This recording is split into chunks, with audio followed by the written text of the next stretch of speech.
Ou mantém.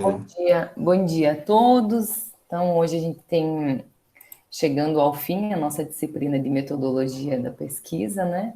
E hoje eu tenho um grande prazer de trazer uma pessoa especial, muito competente, um mineiro, o professor Pedro Augusto.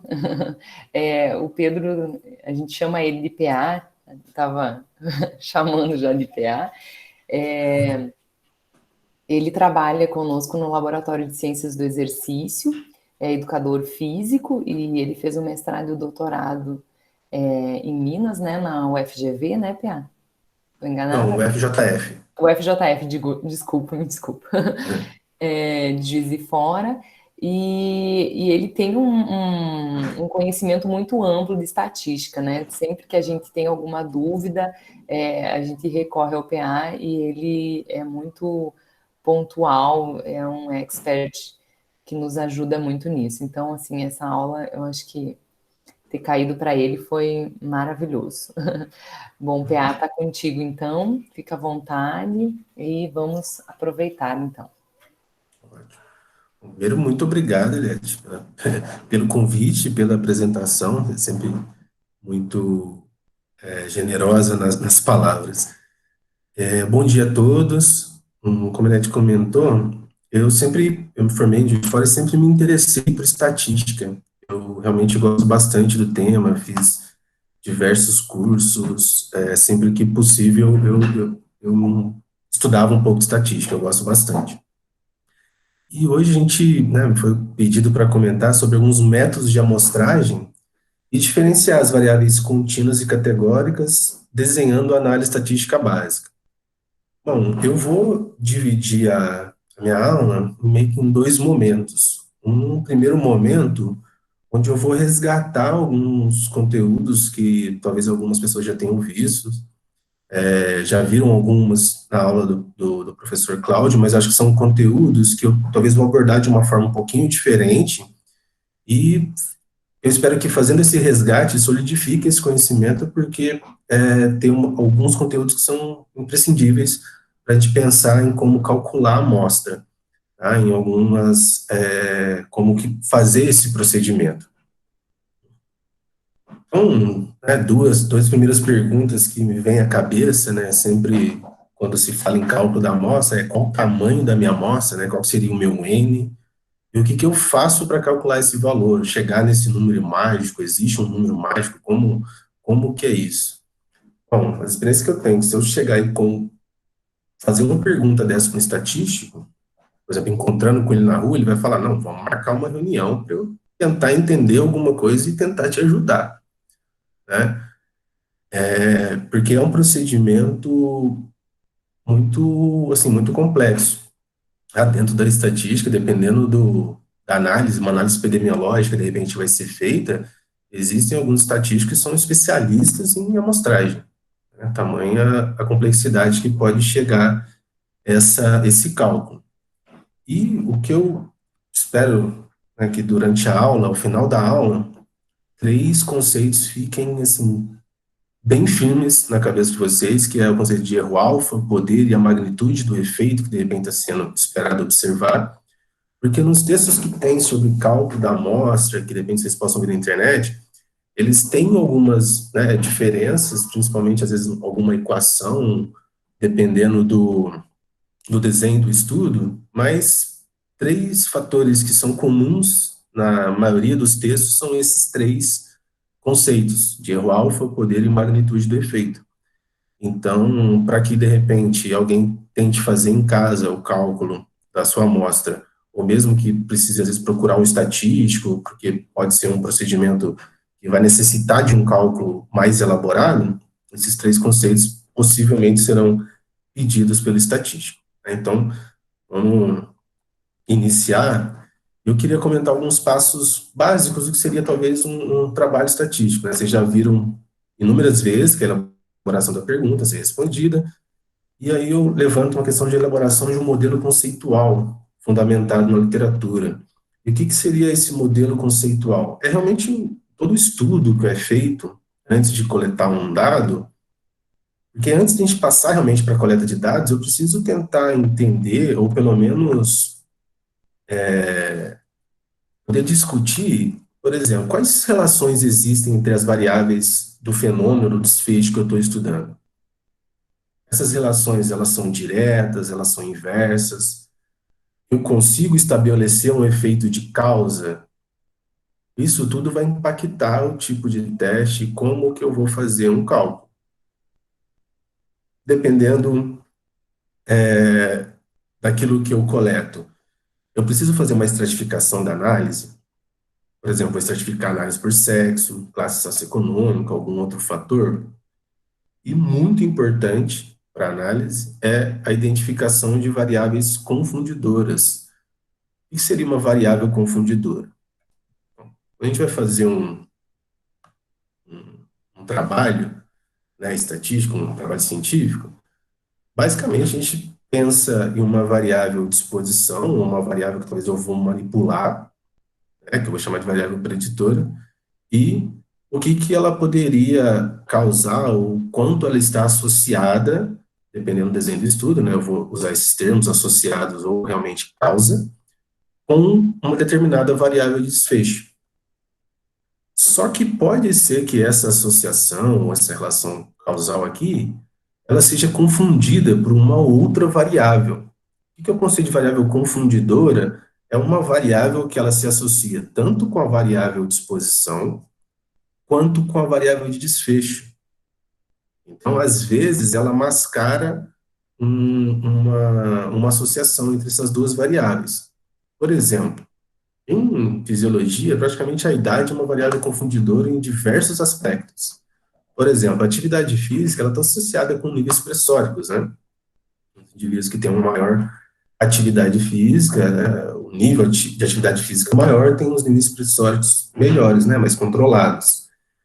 E a atividade física está associada tanto com o nível de atividade física, ó, a idade está associada tanto com o nível de atividade física, quanto com os níveis pressóricos. Então, é possível que parte dessa associação que a gente vê aqui entre atividade física e níveis pressóricos seja confundida pela idade.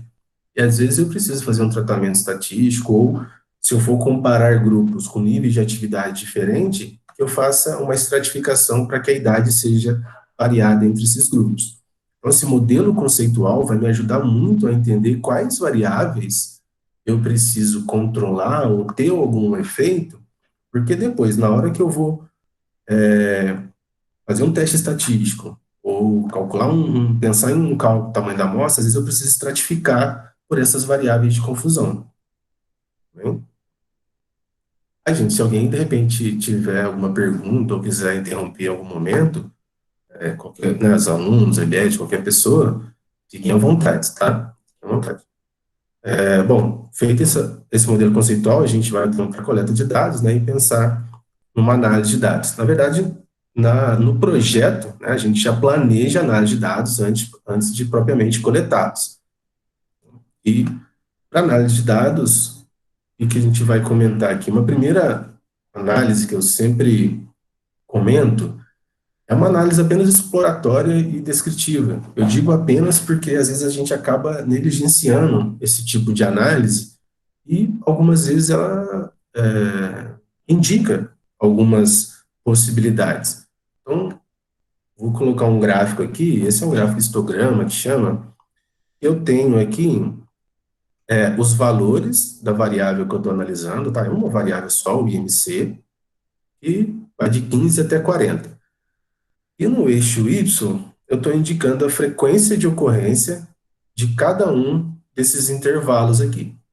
Esses dados foram coletados no ambulatório aqui em Juiz de Fora, com pacientes com cirrose hepática.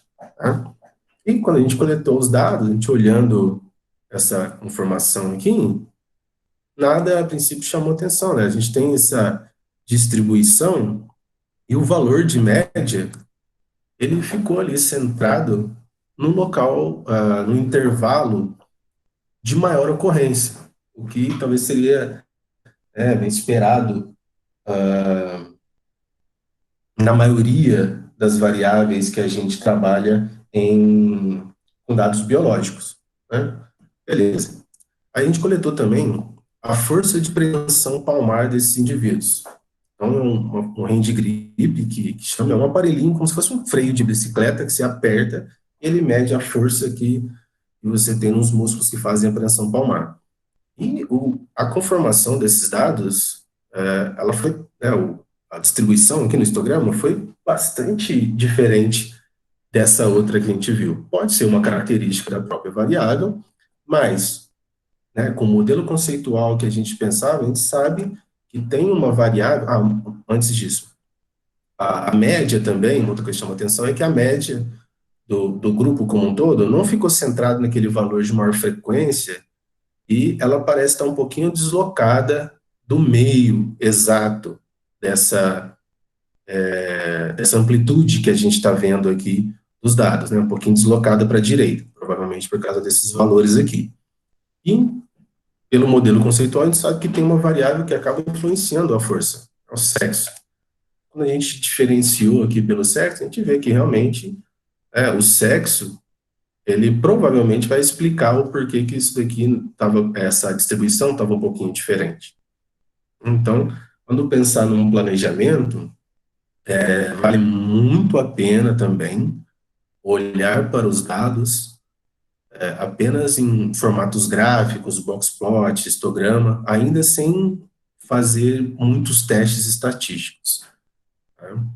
Eu costumo brincar que quem procura acha. Se ficar fazendo teste estatístico de tudo quanto é jeito, uma hora vai dar um valor lá que você estava querendo procurar. Qual que é a chance disso ser um erro? A gente tem que pensar um pouquinho, a gente vai discutir algumas coisas mais à frente. Bom, aí uma vez que a gente, não vou perder muito tempo aqui, que eu sei que o Claudio falou, tá? Só vou comentar de uma medida de tendência central, que é a média de um grupo, e mostrar, né, por que é importante também a gente pensar em dispersão, uma possível mais pra frente a gente vai comentar sobre um erro da estimativa, o quanto incerto eu tenho daquela medida de tendência central. Então, vamos dar um exemplo aqui de dois grupos, grupo A, o grupo B, ou pode ser grupo controle, grupo experimental, tá? Não estou me importando aqui com a nomenclatura muito. Mas dois grupos com a média iguais, de 28 de MC, por exemplo, eles podem ter uma dispersão completamente diferentes.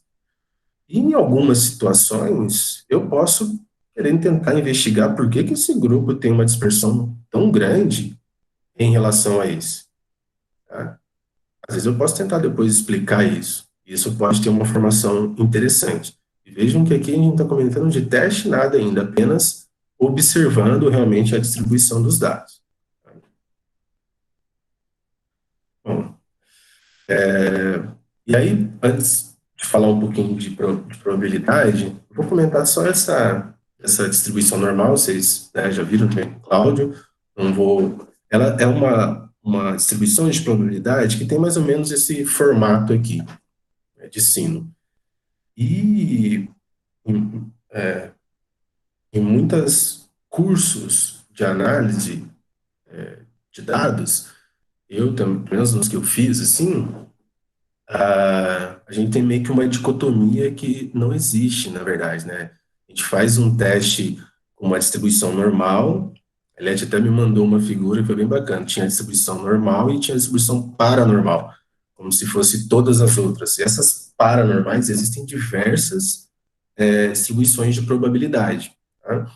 Mas muitos dos testes que a gente vai empregar, a gente precisa atender essa distribuição aqui. E às vezes um olhar apenas do histograma já vai indicar uma aproximação ou um afastamento dessa distribuição de probabilidade. Tá? Então, eu queria ganhar alguns tempinhos aqui em algumas noções de probabilidade. Aqui eu não vou repetir muito o que o Cláudio falou, tá?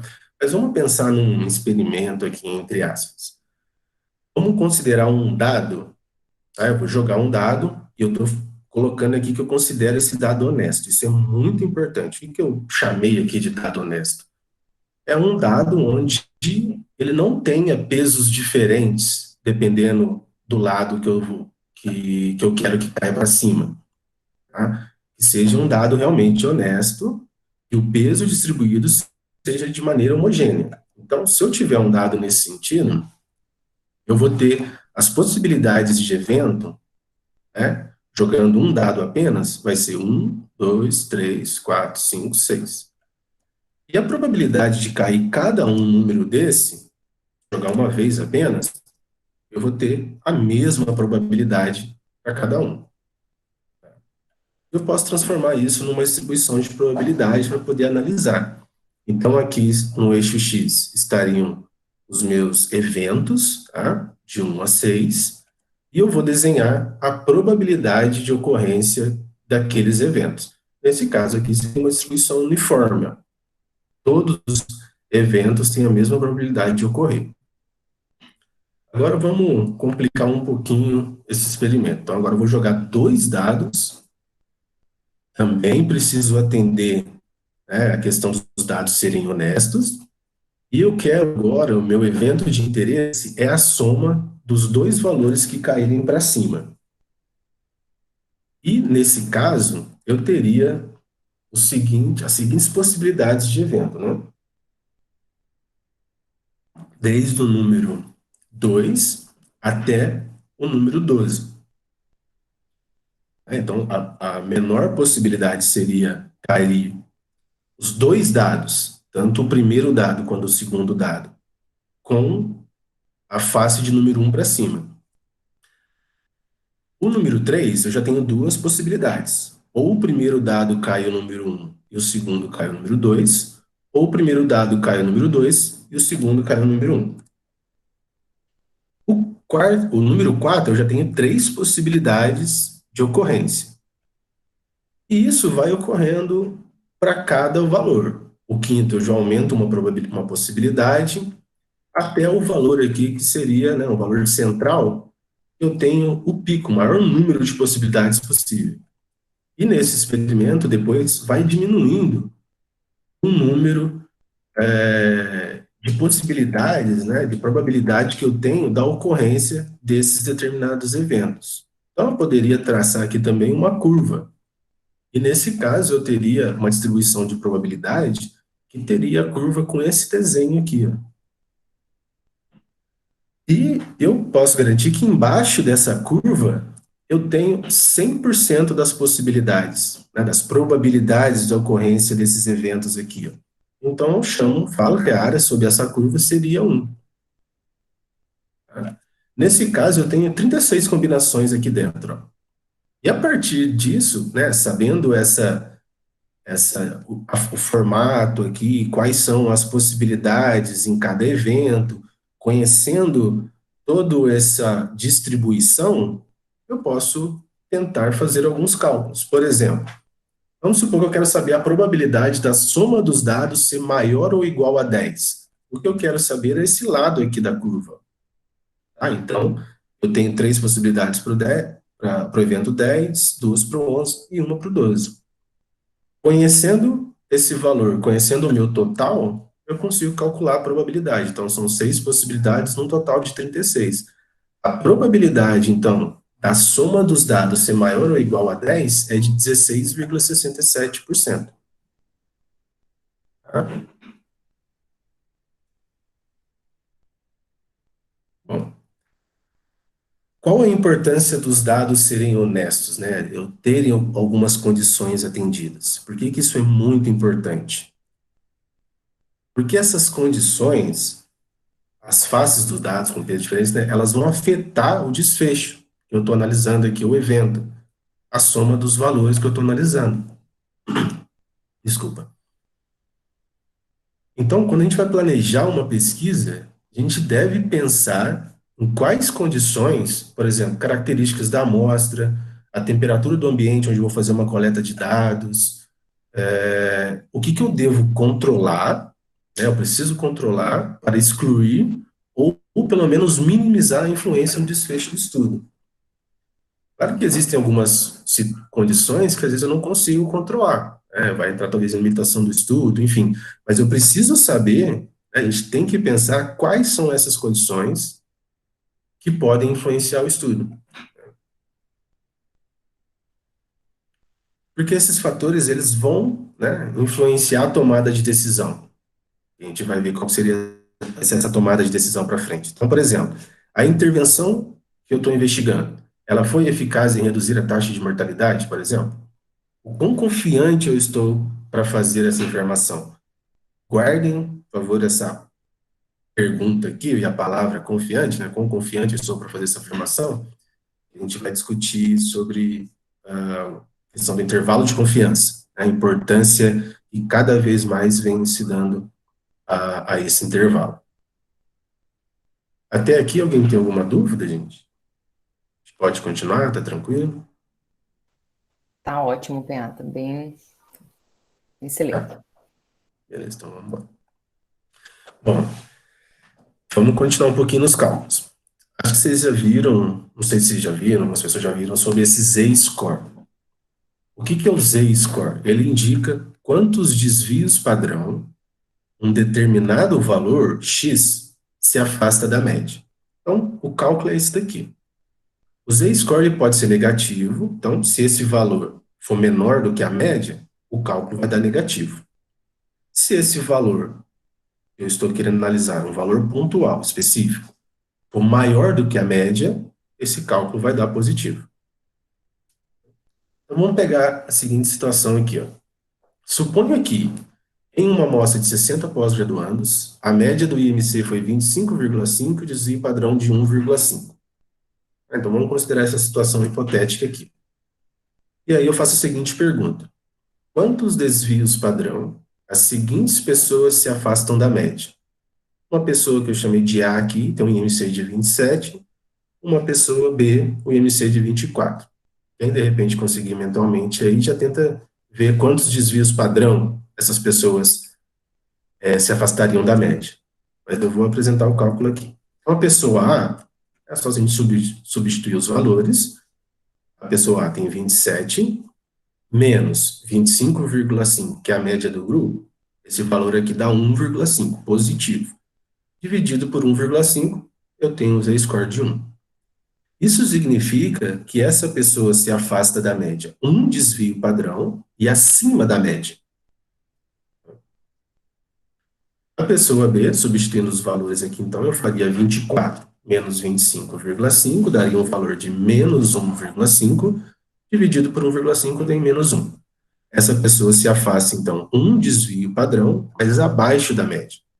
Eu coloquei esses dois valores aqui, que cairiam exatamente em cima de um desvio padrão acima e um desvio padrão abaixo da média, para a gente entender o cálculo. Mas tem algumas situações onde eu vou ter um valor que não vai ser exato, um desvio padrão. E eu posso ter uma outra pergunta. Qual que é a probabilidade de, randomicamente, eu sortear alguém com IMC superior a 28? Agora eu já quero ver a probabilidade em uma área da curva.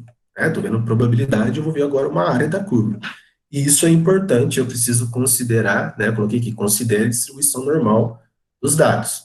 Então, lembra aquela questão lá dos dados serem honestos, eu preciso atender essa condição para que o cálculo que eu faço de probabilidade, ele diminua, o cálculo que eu vou fazer de probabilidade diminui a chance de eu cometer um erro. Tá? A ideia seria essa. Então, substituindo aqui os valores, 28, o valor que eu quero atender, eu vou ter um valor aproximado de 1,67 desvios padrão acima da média. Agora a gente vai ver qual seria a probabilidade de sortear um indivíduo, como eu coloquei aqui, acima de 28 no MC. Então, eu traço aqui a média do grupo, eu quero esse valor aqui, 1,7 desvio, 1,67 desvios padrão acima da média, eu quero o valor superior a esse. Então, é possível, nos livros de estatística, eles trazem umas tabelas, nesse caso aqui seria a tabela do score Z, que eu consigo calcular essa probabilidade. É claro que a gente não precisa fazer na mão, os programas estatísticos vão fazer para a gente, mas é só para mostrar o que é feito em alguns casos. Tá? Então, nesse caso aqui, eu pegaria o primeiro decimal, 1,6, e o segundo decimal aqui. Então, o valor seria de 0,9525. Claramente, esse valor se aproxima de 1. Então, eu estou estimando essa área toda.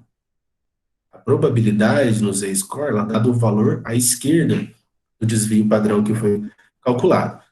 Uma vez que eu sei que a área sob essa curva é 1, muito simples eu calcular esse valor. É 1 vezes o valor que foi aqui indicado. Então, nesse exemplo que a gente está dando aqui, a probabilidade de eu sortear um aluno com IMC acima de 28, dada aquela amostra lá que eu coletei, uma probabilidade de 4,75%. Né? E é mais ou menos dessa forma que é calculado o p-valor, que é um conceito bastante importante que a gente precisa entender sobre ele. Tá? Os testes estatísticos, os testes de hipótese, eles vão calcular uma estatística. Então, por exemplo, no teste T, que eu vou comentar, tem estatística T, a análise de variância, a ANOVA, tem estatística F. Então, dependendo do teste, aqui eu fiz o exemplo do Z-score. Então, dependendo do teste, a gente tem uma estatística calculada e a gente vai ver a probabilidade associada àquela estatística calculada. E o que é um p-valor? Aqui eu coloquei uma cópia desse documento que a Sociedade Americana de Estatística, ela soltou um documento, né, uma nota, muito por conta da preocupação que tem gerado do mau uso, má interpretação do p-valor.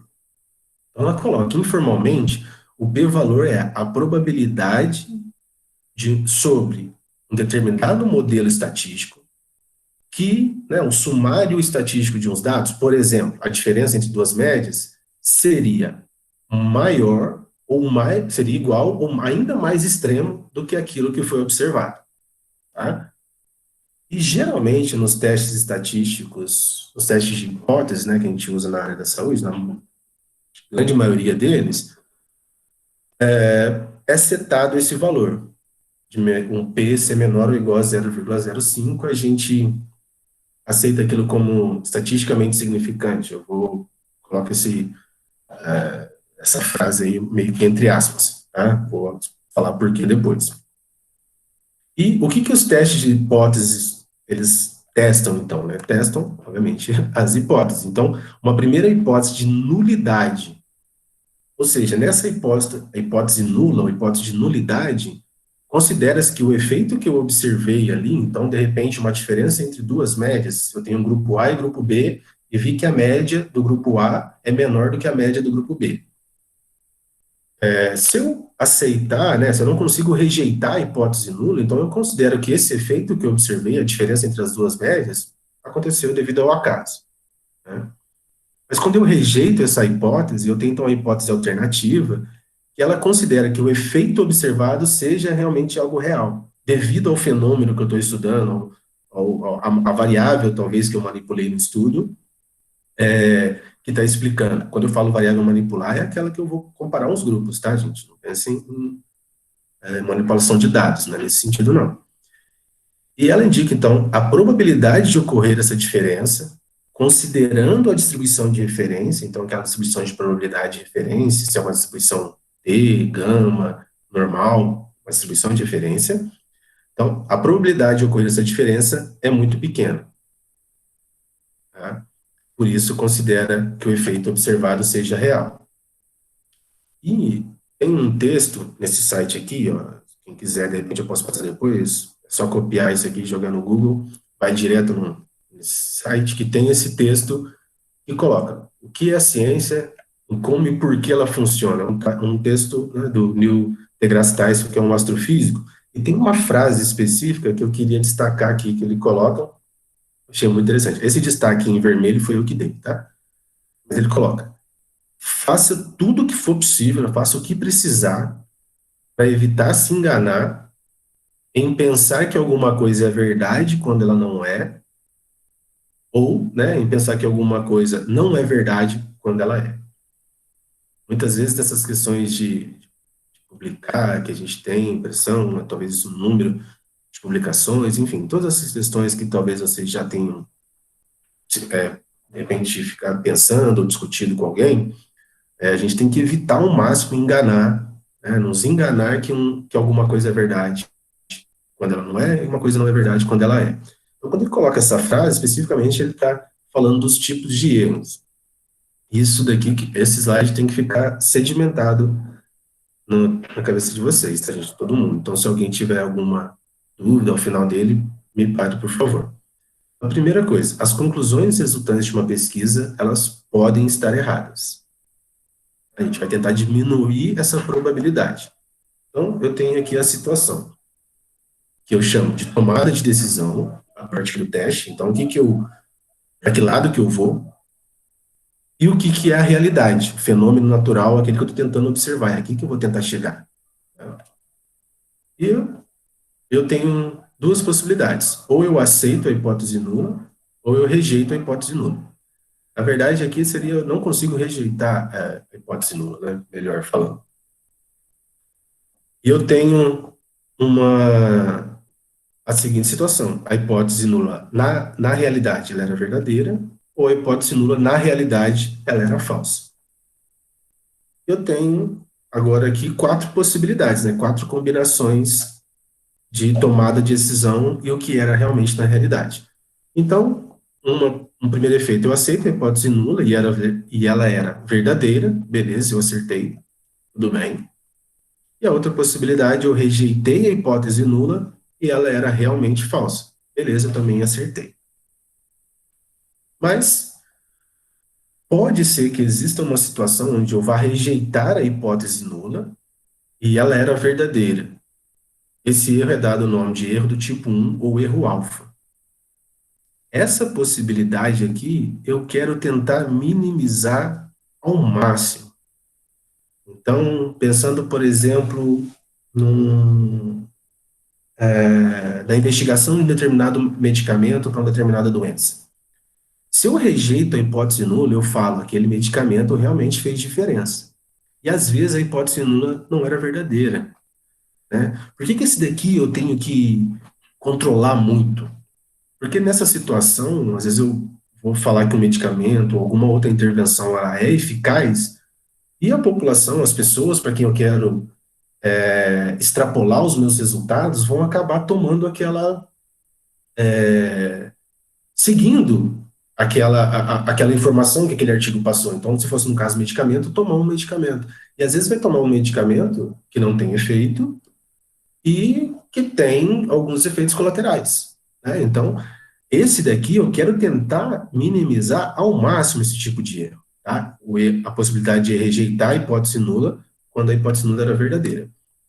Esse é chamado falso positivo. Então, eu infiro algum efeito quando, na verdade, esse efeito não existe. Eu quero controlar muito essa possibilidade de falso positivo. Mas também quero, na medida do possível, controlar esse outro erro aqui, né? Onde eu aceito a hipótese nula, então eu falo, não teve diferença, mas a verdade ela era falsa, chamado de erro tipo 2 ou erro beta, né? Que a gente chama de falso negativo. Então, é quando eu não infiro algum efeito e quando, na verdade, esse efeito existe. Também vou tentar controlar esse efeito, mas em algumas situações eu sou um pouco mais permissivo com possibilidade desse erro. E esses dois conceitos aqui, ó, esse e esse, a gente vai utilizar para o cálculo da tamanho da amostra. Então, esse aqui indica, é um erro, né, que está indicando, eu aceitei a hipótese nula e ela não era verdadeira. E aqui eu rejeitei a hipótese nula e ela realmente não era verdadeira. Aqui mostra o poder que eu tenho, que a amostra vai ter, de rejeitar a hipótese nula quando era realmente não verdadeira.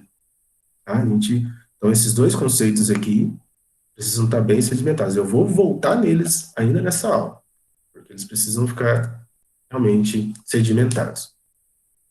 Alguma dúvida no slide anterior? Ninguém fala nada, eu vou passar.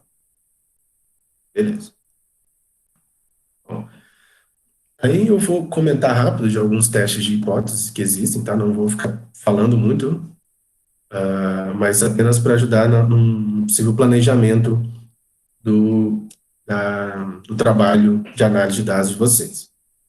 Eu posso ter comparação aqui entre médias. Então, vamos supor uma situação onde eu medi a força de preensão manual do indivíduo e aqui no eixo X, no eixo Y, desculpa, indica a frequência dos valores que eu observei nos meus dois grupos. Então, vamos supor que uma pré-intervenção e pós-intervenção. Então, eu tenho um grupo de indivíduos que eu medi a força antes de fazer um treinamento de musculação, por exemplo.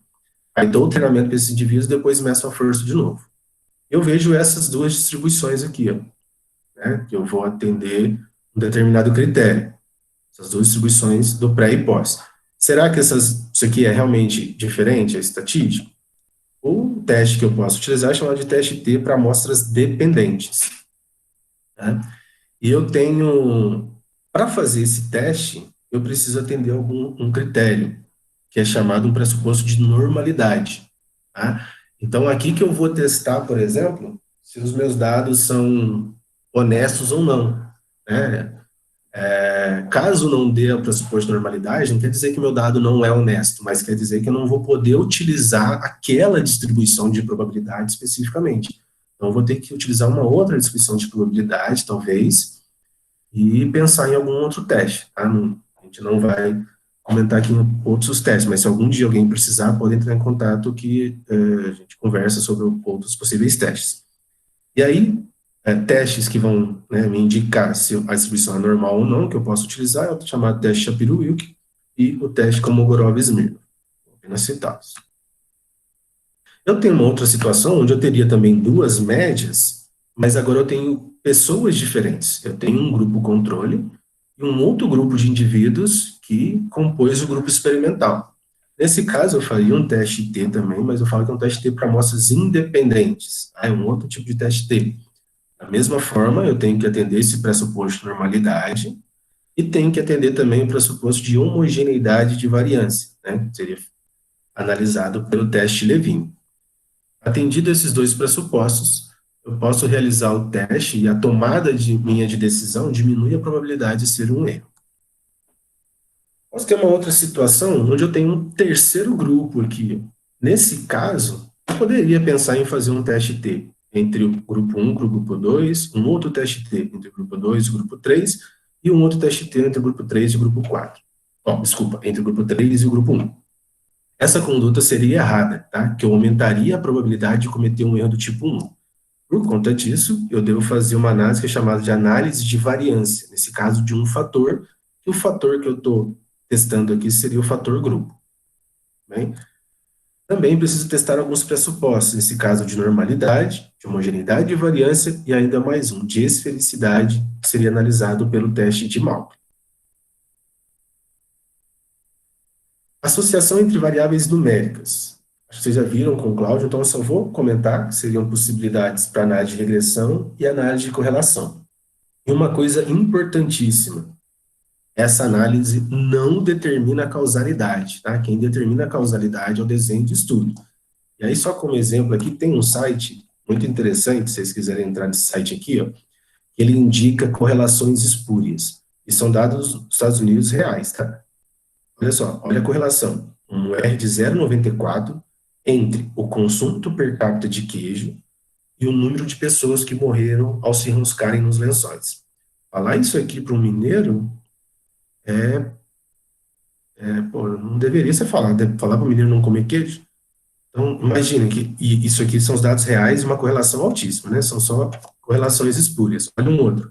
Investimento em ciência e tecnologia e suicídio por enforcamento, estrangulamento e asfixia. Um R de 0,99. Absurdo. Tá? Só para ficar claro que não termina a causalidade.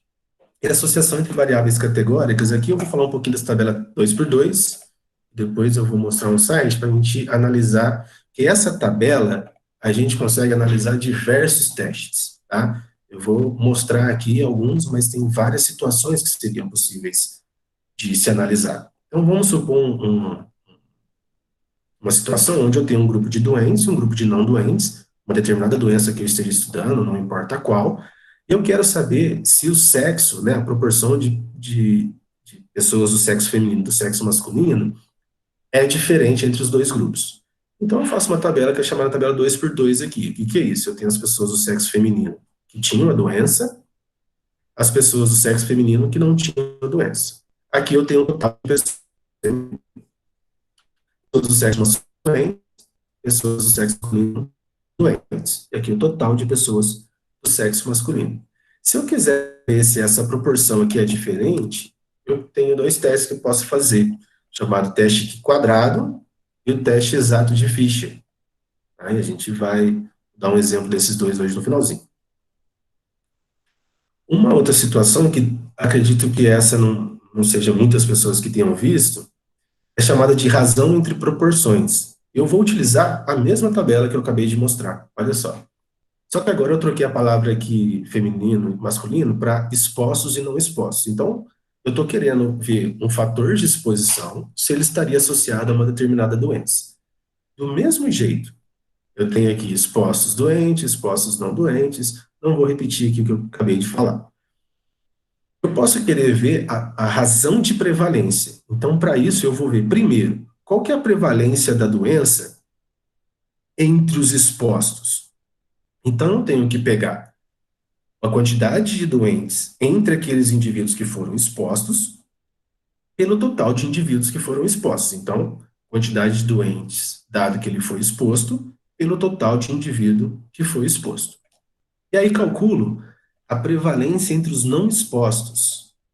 Eu vou ter os doentes entre os não expostos pelo total de não expostos. Eu vou ter essa razão aqui. E depois, simplesmente, esse simplesmente em aspas, porque existem métodos muito robustos de estimar isso daqui, eu vou fazer a razão de prevalência da doença. Então, é a prevalência de doentes entre os expostos pela prevalência de doentes entre os não expostos. E essa análise, ela me dá uma estimativa muito interessante que ela indica quantas vezes maior é a prevalência de determinada doença nos indivíduos expostos em relação aos não expostos. E ela sugere, então, uma associação entre a variável de exposição e de desfecho. Veja que eu coloco sugere associação, né, porque essa associação, em quão forte ela vai ser dependente muito do desenho de estudo, tá? O que eu posso extrapolar dos dados que eu estou analisando. E a interpretação dessa razão de prevalência ela é relativamente simples, assim. Então, quando eu divido a prevalência nos doentes pela prevalência nos não doentes, e essa razão dá 1, quer dizer que a prevalência é igual. Então, eu tenho não tenho associação, ausência de associação. Por outro lado, quando essa prevalência dá entre 0 e 1, eu falo que a prevalência da doença no grupo exposto foi menor do que a prevalência no grupo não exposto. Então, eu vou pensar em um fator de proteção. Um exemplo, eu posso pensar em fator de exposição, atividade física, né? Então, a atividade física é fator de proteção para algumas doenças cardiovasculares. Então, a prevalência de determinada doença cardiovascular num grupo que foi exposto à atividade física vai ser menor do que naquele que não foi exposto à atividade física. Por outro lado, quando a razão de prevalência é maior do que 1, eu indico que eu tenho uma maior prevalência no grupo que foi exposto. Então, eu chamo isso daqui de um fator de risco. Tá? Se tiver alguma dúvida, me interrompa, por favor. E aqui eu chamo a atenção para uma precisão da estimativa. Então, eu tenho uma situação onde eu calculo, por exemplo, aqui a razão de prevalência, tá? Mas eu vou ter um valor pontual, uma estimativa de um valor pontual. Muitas revistas, e cada vez mais nós tem sido dado o valor, a precisão que aquela minha amostra foi capaz de me dar naquela estimativa. Tá? Que é chamado seria um intervalo de confiança. Então, aqui eu coloquei uma frase de um texto que um dos autores é o Altman, Douglas Altman, vocês já devem ter ouvido falar, né? E que ele coloca que o intervalo de confiança ele produz uma mudança, né, de um valor estimado, simples, que pode ser apenas uma média da amostra, uma diferença de médias entre amostras, pode ser razão de prevalência, risco relativo, hazard ratio, tá? Então, ela move de um simples valor para uma amplitude de valores que seria considerado plausíveis para a população. Tá? E essa assim, é uma parte de se planejar para analisar que eu sugeriria, dependendo da análise que estão fazendo, dependendo do estudo, realmente considerar essa análise. E aqui se dá um exemplo que foi apresentado num estudo. Então, esse estudo, ele quis ver investigar, né, a prevalência e fatores associados à automedicação em adultos do Distrito Federal. Foi um estudo transversal e de base populacional. Aqui eu coloco apenas o objetivo e o resultado do resumo, tá, para a gente ver. Então, o objetivo, estimar a prevalência e investigar os fatores associados à automedicação. Eles entrevistaram 1.820 pessoas, das quais 646 usaram o medicamento. Então, veja, ó, a prevalência total, né, da automedicação foi de 14,9. E eles colocam aqui a precisão da estimativa, né, que seria aquilo, uma amplitude do valor que seria plausível na população. Tá? Vejam que não tem valor aqui. E a análise ajustada, ela apontou associação negativa, então quer dizer que as pessoas na idade de 50 a 65 anos, em comparação ao grupo mais jovem, se não me engano foi de 20 a 30, a razão de prevalência foi menor, por isso que ele coloca associação negativa. Tá? Poderia ser um fator de proteção, poderia chamar também. Aqui, um intervalo de confiança da estimativa. A mesma coisa com doenças crônicas. Então, quem tem doença crônica tem uma menor prevalência de se automedicar, de automedicação. Né? Por outro lado, os adultos com dificuldades na prática de atividades cotidianas, a razão de prevalência de automedicação foi maior. Então, a prevalência de automedicação foi essa, na população, o valor plausível seria esse, e os fatores associados foram esses. Tá? E por que eu estou chamando muita atenção para esse intervalo de confiança? Olha só que o New England, no ano passado, já publicou um historial com novos guidelines, né, para reportar a estatística no New England.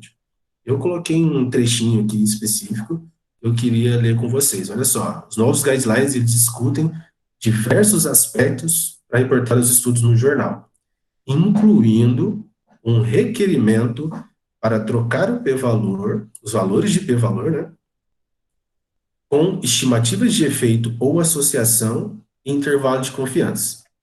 Né, em algumas situações, quando nem o protocolo, nem a análise estatística, né, o plano de análise estatística, foi especificado no método para usar ajustes para multiplicidade.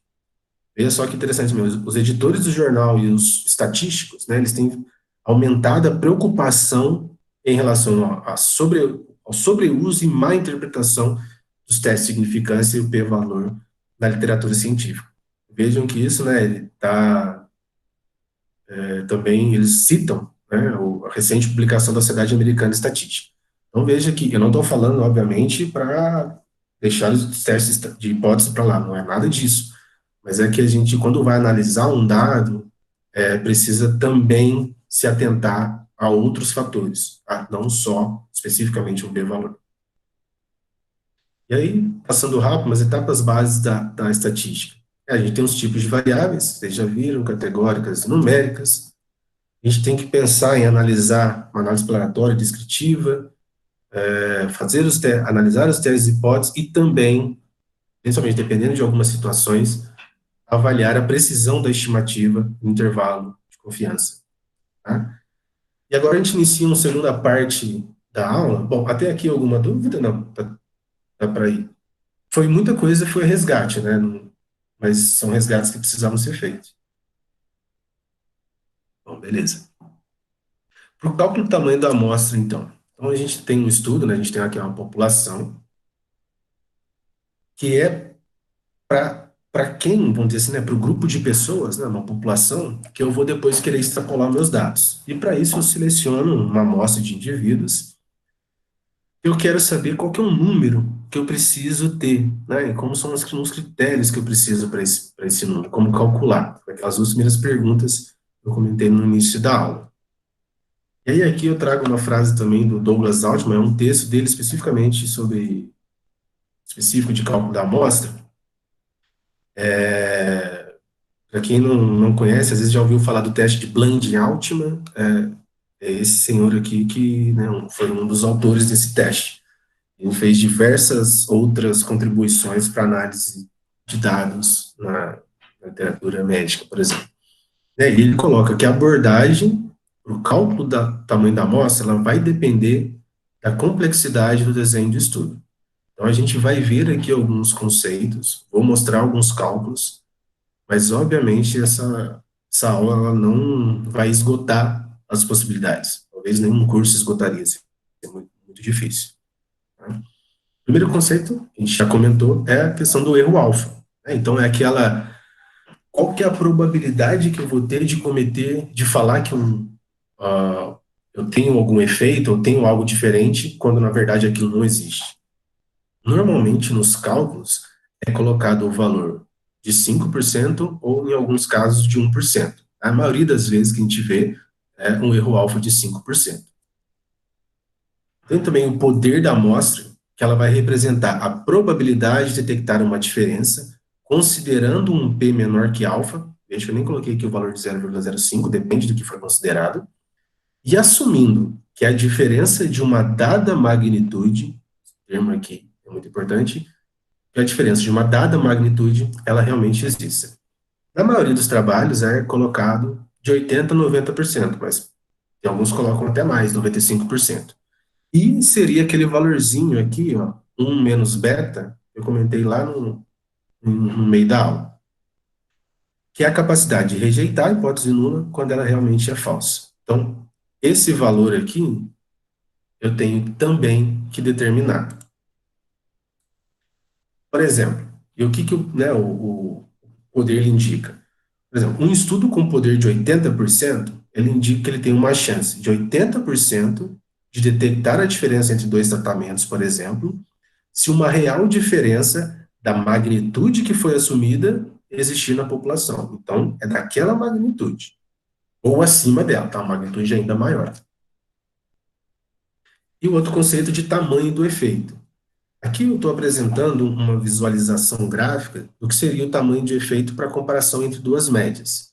Eu vou apresentar aqui, depois vou apresentar uma outra situação e vejam, antes de eu mostrar o cálculo realmente, se intuitivamente vocês conseguiriam pensar se o efeito é maior ou menor. Então, o que é o tamanho do efeito?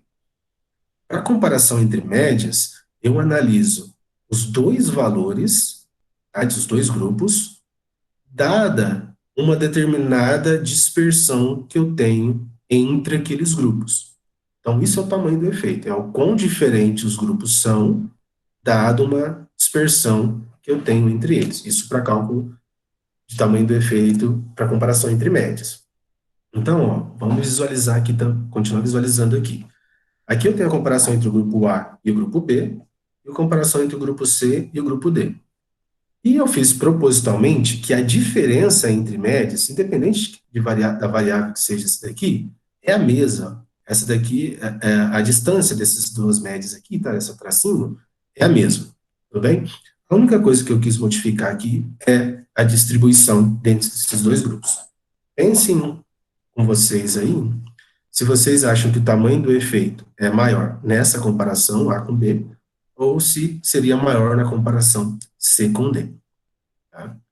Intuitivamente. E no cálculo, acho que vai direcionar esse pensamento, o cálculo do tamanho do efeito seria a subtração de uma média pela outra, dividido pelo desvio padrão médio dos dois grupos. Então, vamos colocar aqui uma situação onde eu teria um valor de média de 135 e um outro grupo de 120. E a desvio padrão médio dos grupos seria de 20. Fazendo esse cálculo, eu teria um tamanho de efeito que seria de 0,75. E uma outra situação onde eu coloquei as mesmas médias, mas reduzi o tamanho do efeito. Nesse caso, olha só, eu reduzi o tamanho do efeito pela metade, desculpa, a dispersão pela metade, né, eu reduzi o desvio padrão aqui pela metade, o tamanho do efeito dobrou. Tá? Isso daqui vai ter um efeito muito grande depois no cálculo do tamanho da amostra. E quanto maior o tamanho do efeito, mais fácil é identificar esse efeito, e com isso, menos pessoas eu preciso. O raciocínio é esse. Então, aqui, voltando ao tamanho do efeito. Quando o tamanho do efeito é muito pequeno, é difícil de encontrar esse efeito, né, caso ele exista realmente. É um efeito que eu estou pressupondo que existe. Então, a minha amostra precisa ser muito grande. Por outro lado, se o tamanho do efeito é muito grande, a minha amostra é pequena. Agora, é preciso ter uma coisa também na cabeça, que é o seguinte: se eu calculei a minha amostra esperando ter um tamanho de efeito muito grande, aquela minha amostra vai ter um poder de identificar, um determinado poder, que depois eu posso comentar, a gente vai comentar, né? De identificar esse tamanho grande. Se o efeito, de repente, real for pequeno, eu posso não ter poder, eu não vou ter poder de identificá-lo. Tá? Beleza, agora voltando no p-valor. Se ele for muito pequeno, né, 1, por exemplo, 0,01 ou 1%, a amostra vai ser muito grande. Por outro lado, se ele for um valor maior, a amostra vai ser muito pequena. O poder, se eu tiver um baixo poder, a minha amostra vai ser pequena, mas eu não, talvez não vou ter um poder de identificar uma diferença. E o poder alto, a minha amostra vai ser grande. Esses dois fatores aqui, eu posso determinar, mas obviamente com algo que seja justificável, clinicamente e cientificamente pensando. O tamanho do efeito, eu tenho duas formas de conseguir. Ou eu me baseio em estudos prévios que fizeram alguma análise parecida à que eu vou fazer, pelo menos com relação ao desfecho primário da minha amostra, do meu estudo, ou eu conduzo um estudo piloto para poder identificar as diferenças que eu espero encontrar num grupo e também a variabilidade que eu vou ter na minha variável, tá? Seria isso aqui, ó, as diferenças que eu vou ter no grupo e a variabilidade que eu vou ter na minha variável. Eu posso conduzir um estudo piloto. Bem, então, pegando esse exemplo aí, vamos para um primeiro cálculo, né? Essa é uma fórmula para o cálculo do tamanho da amostra quando eu quero a diferença entre médias. Então, é um cálculo para quando a minha variável ela é numérica, contínua, e ela vai me dar um tamanho de amostra de grupos iguais, tá? Um grupo de tamanhos iguais. O que eu preciso para esse cálculo? Então, o n aqui, ele vai ser igual a um valor, uma constante, dividido pela diferença padronizada. O que é diferença padronizada? É praticamente o tamanho do efeito. É a diferença alvo, a diferença que eu espero observar entre dois grupos, que aqui também pode ser determinado por um efeito clínico, tá? Vamos supor que reduzir a pressão arterial sistólica a um determinado valor, eu tenho um efeito clínico. Eu posso colocar esse valor aqui com base na clínica. E é dividido pelo desvio padrão que eu espero daquela variável. Essa outra constante é um valor que ele já vem pré-estabelecido aqui e que ele é dependente do poder que eu quero estabelecer para o meu cálculo e do p-valor para o meu cálculo. Então, normalmente, né, é colocado um valor de um poder de 80% e um p-valor de 0,05. Então, pegando os exemplos que a gente acabou de fazer, vou colocar aí o 7,9, tá? Um poder de 80%, p-valor de 0,05, então seria isso considerado. E por que toda hora eu estou falando isso? Porque quando vocês forem escrever no texto de vocês como foi calculado, vocês têm que relatar isso. Qual foi o poder, qual é o nível de significância, qual é o tamanho de efeito esperado. Tá? Beleza, naquele caso lá, onde o tamanho do efeito era menor, substituindo os valores aqui, né, deu 28,08888, que eu sempre sugiro arredondar para cima, independente do valor que der aqui, tá? Se der vírgula, arredonda para cima. Então, para esse estudo, uma comparação entre médias, que eu teria um tamanho de efeito de 0,75, um poder de 80 e um p-valor de 0,05, eu precisaria de 29 participantes em cada grupo. Agora, olha só a situação onde o tamanho do efeito é o dobro, 1,5. O número de participantes reduz drasticamente. 8 participantes em cada grupo. Tá? Mas lembre-se que se eu fizer um estudo com 8 participantes em cada grupo e comparar esses 8 participantes, eu tenho um poder para encontrar esse efeito caso ele exista. Mas se de repente o efeito for menor, eu não vou ter poder para encontrar. Então é sempre interessante, quando forem calcular, que a diferença vocês possam calcular a diferença mínima possível que tem um efeito clínico. Por quê? Porque se eu pegar um efeito menor possível, que tenha uma representação, uma importância, a minha amostra vai ser grande, e essa amostra grande, eu garanto que se o efeito for grande, eu vou conseguir observar, vou ter poder para identificar esse efeito grande. Uma outra fórmula aqui, para também cálculo o tamanho da amostra, mas agora quando a variável é a diferença entre proporções. Então, a fórmula é essa daqui, tá? Eu também tenho uma constante, onde eu vou indicar o poder e o p-valor que eu quero estimar, e o P1, ele está indicando a proporção no grupo 1, que pode ser, por exemplo, um grupo controle, de determinada intervenção, uma intervenção padrão, e a proporção no grupo que seria uma intervenção que eu quero ver nova, tá? Uma intervenção que eu acho que vai ser melhor. Eu volto a falar, isso pode ser baseado em estudos parecidos ou fazer um estudo piloto para ter esses valores. E aqui numa situação onde, por exemplo, a proporção num grupo seria de 31% e no outro grupo de 40%. Substituindo esses valores aqui, tá? É só substituir aqui nessa fórmula, e aí agora eu coloquei um valor de 10,5, que indica um poder de 90% e um p-valor de 0,05. Fazendo esse cálculo, dá um valor de 589 participantes em cada grupo. Então veja que o valor é realmente muito alto para poder fazer, né? E um dos fatores que é muito alto, vocês pensem aí, mas eu vou comentar aqui, mas tentem pensar um pouquinho o que seriam fatores que deu esse valor alto, fatores que influenciam. Primeiro, eu coloquei um poder maior. Segundo, a diferença aqui não é tão grande. Então a diferença é pequena, então eu vou precisar de muita gente. Tá? Não é uma diferença tão grande assim, precisaria de bastante pessoas para poder ter um poder de identificar aquela diferença caso ela exista. Bem?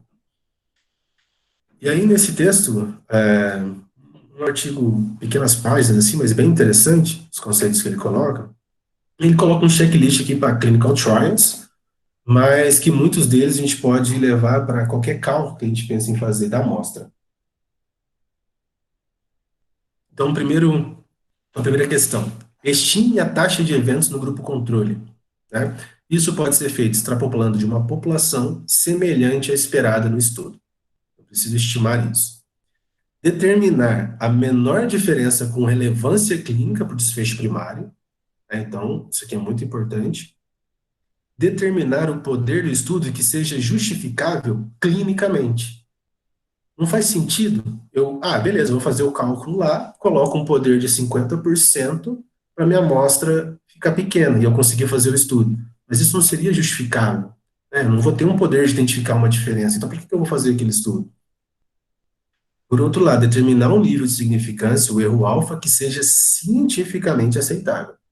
Também não posso ser muito liberal, pegar um nível de significância, um valor que seria muito alto aqui, que aí não seria justificável cientificamente. E importante para quem for fazer estudos com follow-up e também sem follow-up. No finalzinho eu vou dar um exemplo de um estudo, tá, que foi feito em Nova York, em que eles ajustam o tamanho da amostra para possíveis, nesse caso aqui, né, a amostra calculada para o número esperado de participantes que não iriam aderir ao tratamento. No outro foi um estudo observacional, eles ajustaram o tamanho da amostra para que, de repente, um prontuário médico que eles receberiam poderiam ter dados faltantes. Então, eles pegaram um número maior para que, caso alguns teriam os dados faltantes, eles poderiam excluir. Achei muito interessante, gente, vou comentar. E isso aqui é muito importante para quem vai fazer algum follow-up, fazer algum acompanhamento com uma intervenção. Então, com base em estudos prévios, o que talvez seria esperado, tem um valor, por exemplo, uma perda de acompanhamento de 10% da amostra, 20%, então, dependendo do que for o valor que você acha razoável, adicione esse número ao valor que foi calculado para tentar garantir que no final do estudo, ou aumentar a probabilidade, né, não garantir, mas aumentar a probabilidade que no final do estudo você tenha um número mínimo necessário de pacientes para serem analisados. E aí a gente vem para algumas possibilidades de amostragem, né, o que seria probabilística, chamada de probabilística, e não probabilística. A não probabilística é quando uma amostra de indivíduos que atendem a alguns critérios de elegibilidade do estudo e elas são de fácil acesso, né? Muitas vezes, né, pelo menos nos estudos que eu desenvolvo, eu participo também, a maioria das vezes são com amostras de não probabilística, amostras que seriam amostras de conveniência. Elas têm umas vantagens, né, óbvias, de custo, um baixo custo, e também de logística, de ser mais fácil o acesso. Porém, a gente precisa também ter cuidado em algumas situações, porque a validade externa, né, do estudo, ela vai depender do quão bem a minha amostra representa a população-alvo do estudo. Então, eu preciso ter isso em mente, que na hora que for reportar e tentar extrapolar os dados, saber para quem que eu posso ou não extrapolar. Então, pensando, às vezes, num estudo de investigação de prevalência de uma doença, onde eu coleto meu dado apenas numa UBS, ou apenas num centro específico, será que eu posso realmente reportar para o Estado daquela... por exemplo, eu coleto só num hospital aqui em Juiz de Fora. Será que eu posso reportar isso para o Estado? E aí, será que eu poderia reportar isso para o Brasil? A gente tem que ter isso em mente, dependendo do desenho do estudo. E existem algumas técnicas de amostragem aleatória. A primeira delas que eu trago aqui, que é chamada de amostragem aleatória simples, que talvez seja a técnica mais intuitiva. Então, eu tenho aqui um grupo de indivíduos, tá? Um grupo de pessoas, a população, e eu vou aleatoriamente sortear algumas pessoas que serão coletadas. Tá?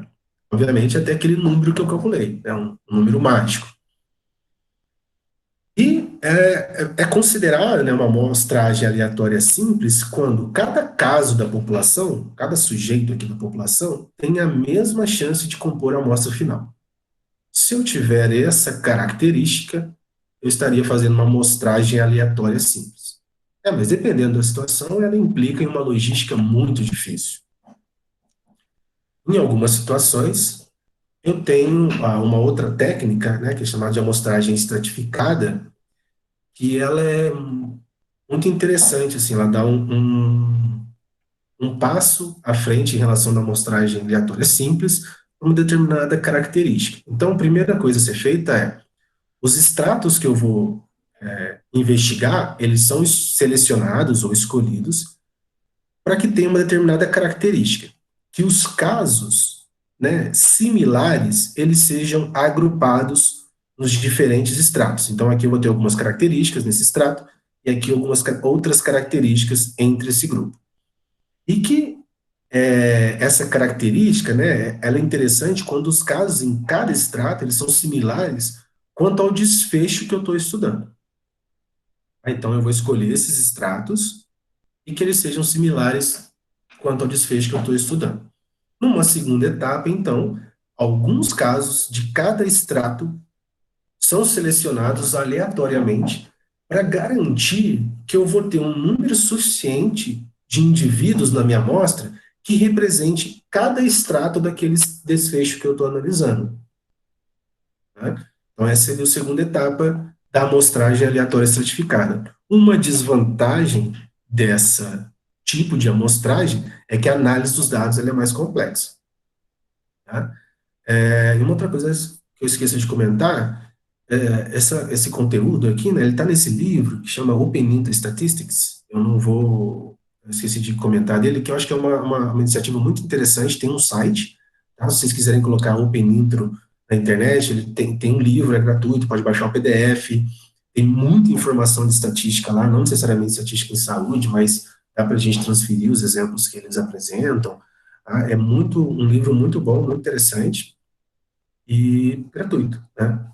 E ainda alguns links do PDF, eles têm alguns vídeos no YouTube, então você clica e já direciona diretamente para o vídeo no YouTube. É muito, muito bom. Né?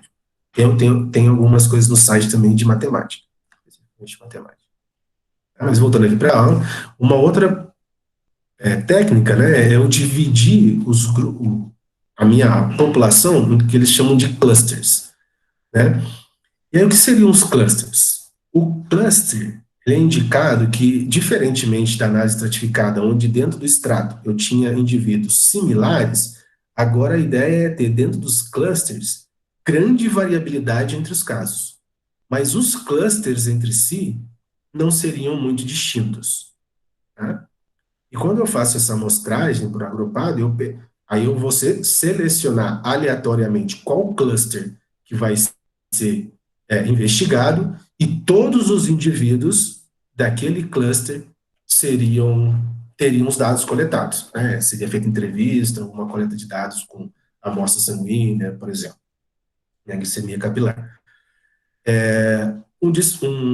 Uma desvantagem dessa técnica é que, né, a análise estatística precisa ainda de técnicas ainda mais avançadas para poder analisar os dados.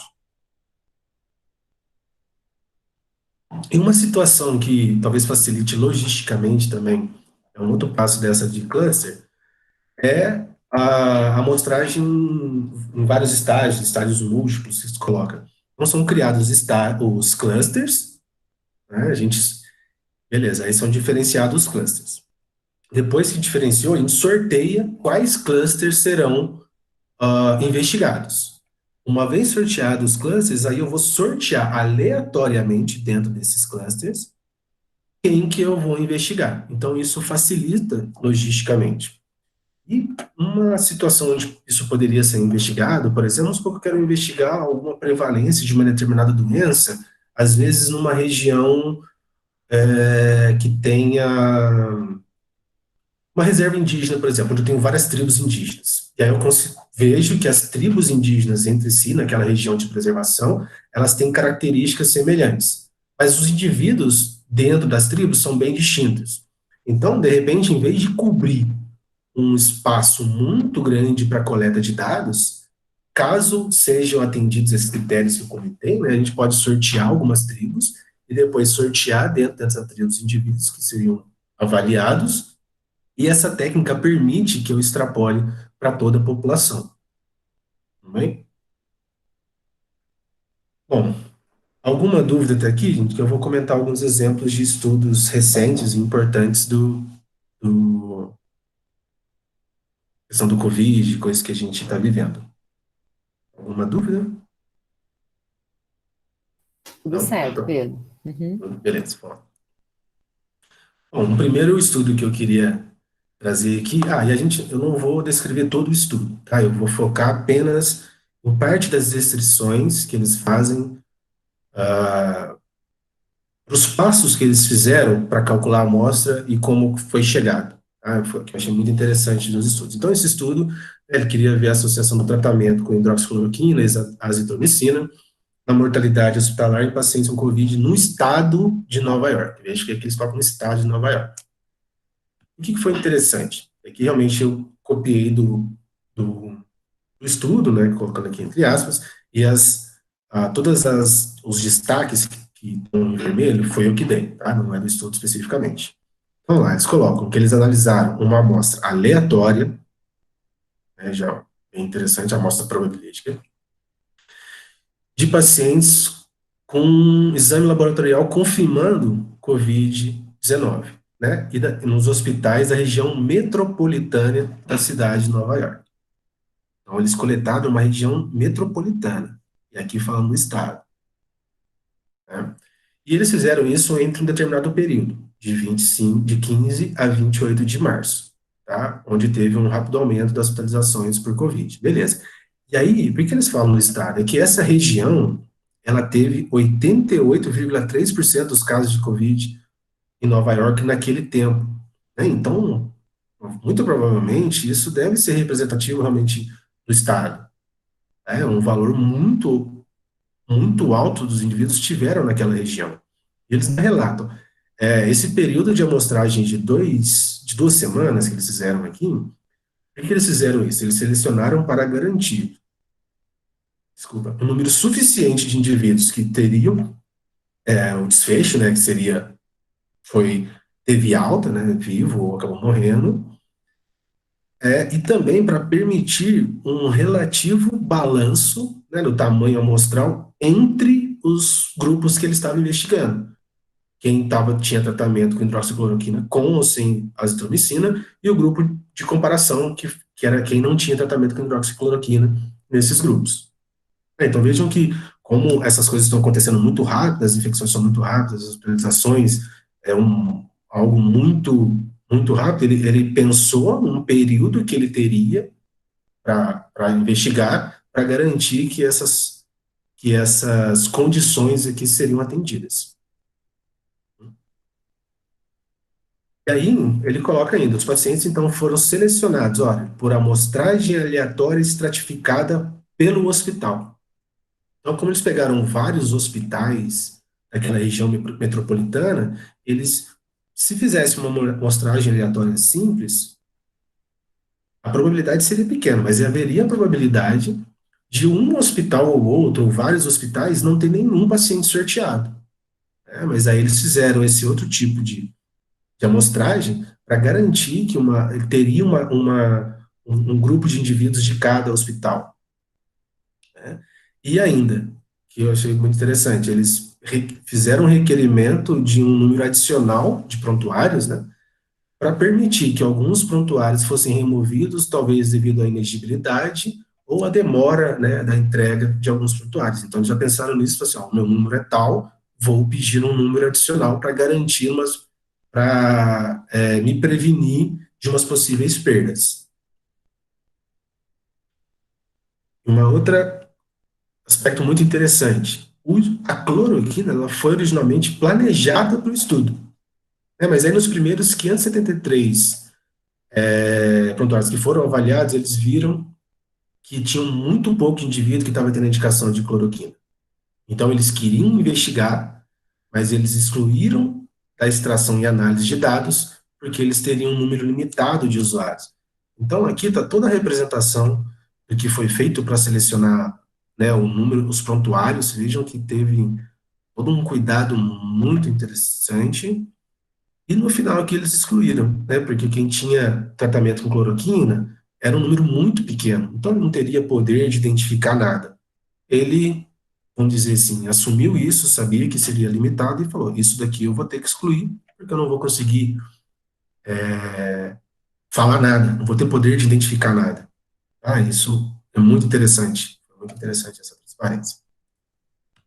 Um outro estudo, também envolvendo esse aspecto que a gente está vivendo, foi feito aqui no Brasil, e eles queriam, né, investigar o efeito de alta dose e baixa dose de cloroquina no tratamento desses pacientes com a SARS-CoV-2.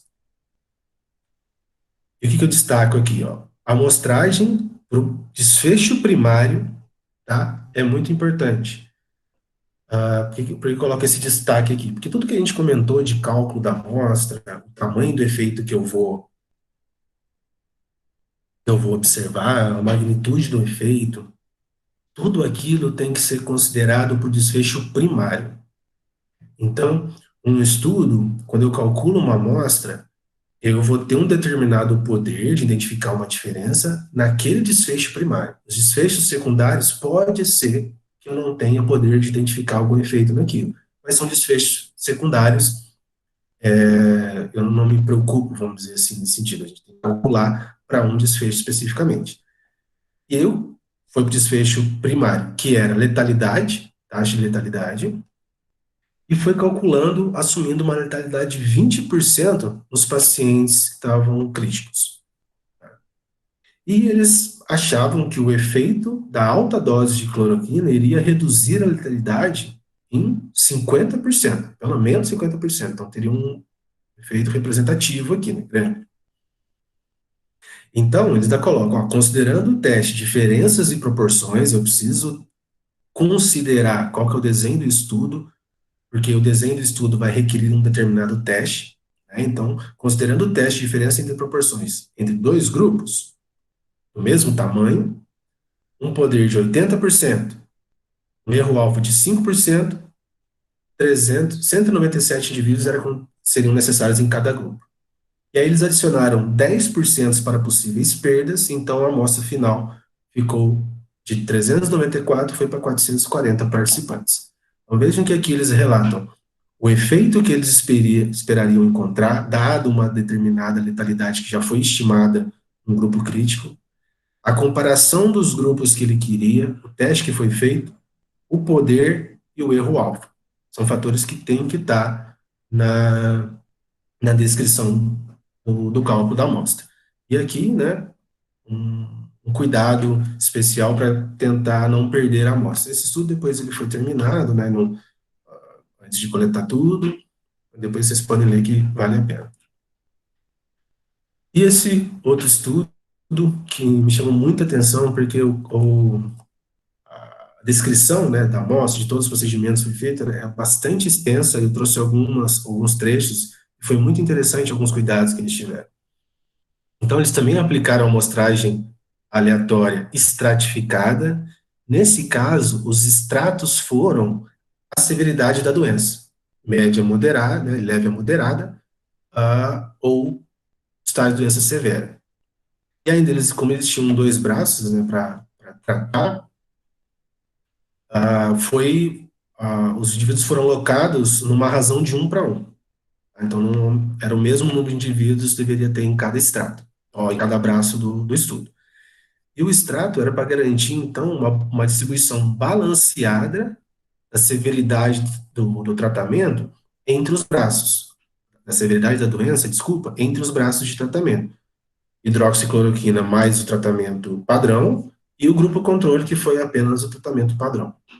Então, ele estratificou de acordo com a severidade da doença para garantir que nos dois braços que ele tinha de tratamento, ele teria mais ou menos o mesmo número de indivíduos, de acordo com o desfecho que ele está investigando. Porque isso daqui poderia influenciar depois uma tomada de decisão, né? Falar se teve um efeito ou não um determinado experimento, um determinado tratamento que ele estava investigando.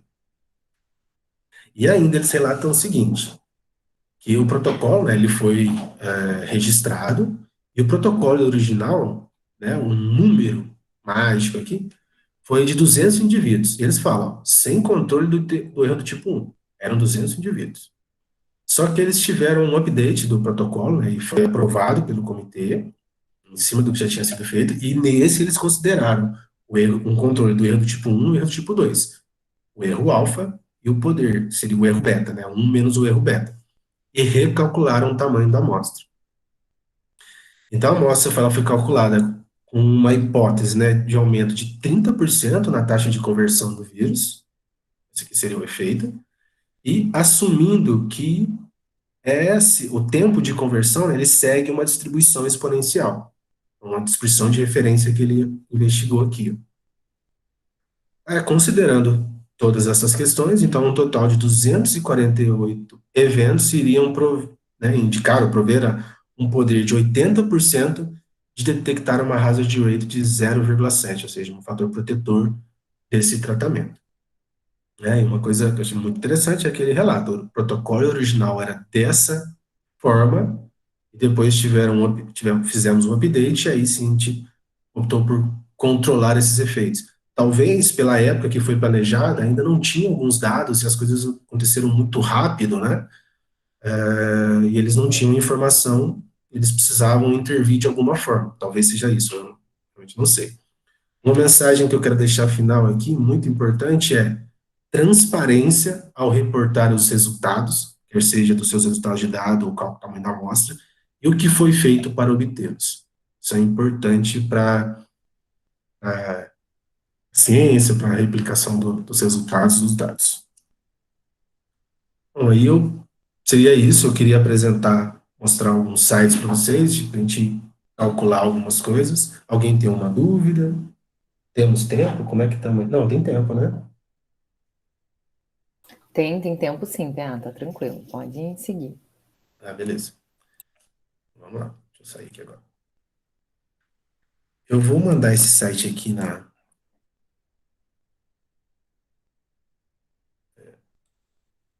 se vocês quiserem.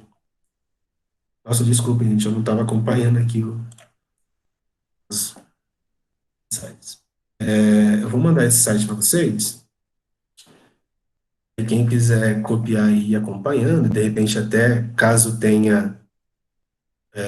Vocês ainda estão vendo a minha tela, então, né? Sim. Sim, beleza. Bom, esse é um site aqui que a gente consegue fazer algumas análises estatísticas, tá? É bem simples, mas bastante interessante a possibilidade que ele tem. Eu queria mostrar aqui rapidinho só uma tabela 2x2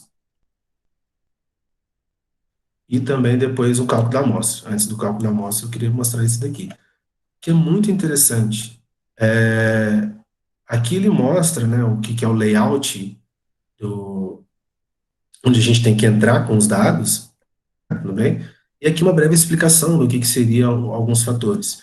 Vejam que essa tabela aqui, 2x2, apenas ela, a gente vai colocar uns dados aqui, e vocês vão ver que vão sair vários resultados. Porque a análise estatística, ela é parte do trabalho científico. O que eu posso extrapolar, se eu posso falar efeito de causa, se eu falo que uma coisa é risco, se eu falo que aquilo é apenas uma associação, depende do desenho do estudo, né? Então, uma mesma análise, às vezes, pode ser aplicada em diversos desenhos de estudo. E aí, vamos pensar numa situação hipotética aqui, onde eu teria 100 indivíduos doentes, no grupo de exposição, e 32 indivíduos que não tinham a doença, mas eram também do grupo de exposição. Contrário a uma outra situação, onde eu teria meio a meio. No grupo que não foi exposto, teria 60 doentes, e no grupo que foi exposto, teria 60 doentes, e o grupo que não foi exposto, teria 60 doentes. Também, tá? Então, será que essa proporção aqui, né, é diferente entre os grupos? Aqui é só entrar os valores que se teria e dar calcular. Ele já mostraria aqui, ó, o valor do Q quadrado, sem correção, com correção de Yates. Aqui é o valor, p-valor, né? Então, a proporção entre os dois grupos ali, né? 100 um grupo e 32 no outro. 100 um, 100 no outro, que seria 54%, é realmente diferente entre os dois grupos.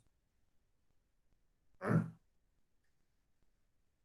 Dependendo do estudo que eu fiz um estudo que era de prevalência, eu posso ver que o risco nos expostos foi de 75%, um intervalo de confiança de 67 até 88%, risco nos não expostos foi de 50%. A razão de risco é de 1,51, ou seja, 51% a mais no grupo exposto. E o intervalo de confiança aqui mostra que foi significativo, o intervalo não passa pelo 1. Tá vendo? Se aqui eu tivesse um estudo que, em vez de prevalência, fosse com incidência, né, então um estudo longitudinal, poderia extrapolar ainda mais as análises que seriam feitas. Eu só queria mostrar isso aqui rapidinho. Um outro que eu quero mostrar aqui é o tamanho da amostra. Se vocês estiverem vendo, ou se estiverem fazendo de vocês aí, acho que tem que clicar aqui. O meu estava clicado que eu estava com ele aberto. E aí eu queria apenas demonstrar aqui o de diferença de médias. Tá? Só para a gente, inclusive, colocar os valores que a gente fez na aula lá. Aqui eu tenho que clicar em entrar os dados, e aí eu preciso indicar para ele, ó, qual que é o intervalo de confiança, valor bilateral. Então, se eu colocar 95 aqui, eu estou considerando um erro alfa de 5%. Então, vou manter 95, que é o que geralmente acontece. Tá? Vou manter um poder de 80% também, que foi o que a gente fez na aula, naquele cálculo. E aqui eu vou manter uma razão de 1, que quer dizer que vou fazer um cálculo para que os grupos tenham o mesmo tamanho. Tá? E pegando aquele exemplo que eu coloquei hipotético na aula, seria um grupo valor de 135, o outro grupo 120, e o desvio padrão médio, né, como eu não tenho os valores ideais, foi uma coisa hipotética, eu vou colocar o mesmo valor aqui para os dois. Tá? Se de repente vocês tiverem um estudo que vocês têm os valores dos dois grupos, aí vocês vão substituir aqui o valor de um grupo, a média do desvio padrão, do outro grupo, a média do desvio padrão. Tá? Ou podem colocar apenas aqui o que seria uma diferença clínica esperada, né, importante de se investigar, dado que eu não sei os valores médios, e qual que seria o desvio padrão esperado daquela variável. Também posso entrar com essa análise aqui, tá? E aí vai ser dado o valor de calcular. Eu tenho aqui o tamanho da amostra do grupo 1, 28, do grupo 2, também 28. Tá? E considerando esses fatores, uma diferença de 15, né, na média entre os dois grupos, um poder de 80%, um erro alfa de 5%. Aí vamos trocar aqui só para vocês verem o que acontece, né, quando a gente muda alguns efeitos. Então vamos aumentar aqui o poder, primeiro vamos aumentar o poder para 90. O número tinha dado 28. Quero que vocês pensem aqui que se vocês acham que vai dar, que vai acontecer com o número. Eu só vou aumentar o poder. Né? Se ficou solidificado o conhecimento na cabeça de vocês, tem que pensar que um número ele vai aumentar. Não sei quanto aumentaria, mas vai aumentar. E realmente, né, aumentou. Precisaria, com poder de 90 agora, de detectar uma diferença, caso ela realmente exista, eu vou precisar de 38 indivíduos em cada grupo. Se o desvio padrão for muito menor do que eu esperado, metade, então com poder de 90, eu teria que ter 38 indivíduos caso o desvio padrão fosse de 20, o desvio padrão maior, né? Se eu reduzir o desvio padrão pela metade, vem aqui, calcular, reduz consideravelmente o tamanho da amostra. Então vejam que a variabilidade da variável é algo que influencia muito o tamanho da amostra, né? Tanto a variabilidade da variável em relação à diferença que eu espero encontrar entre esses dois grupos. Tudo bem? Bom, e aí aqui tem outras possibilidades, né, alguns outros testes. Depois vocês podem, enfim, explorar, tentar brincar um pouco mais com esse site que vale a pena, é bem simples. Tem um outro site também que eu acho interessante, já usei em algumas coisas, que eu vou mandar aí para vocês agora.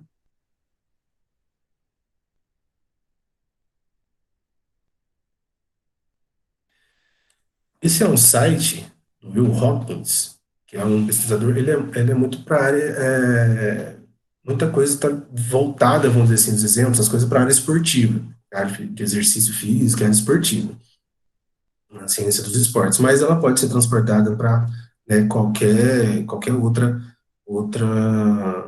campo de conhecimento. E esse é um site que ele tem muita coisa. Vou só demonstrar aqui dos lados, tá? E aqui vocês podem clicar, ele tem, aí você vai ter, por exemplo, a nova de um fator. Tem aqui uma explicação do que é, uma breve explicação, nada muito técnico, mas que ajuda a entender. Alguns são mais, pode ser um pouco mais difícil, tá? Também não vi todos aqui. E tem muito conteúdo aqui de estatística, olha.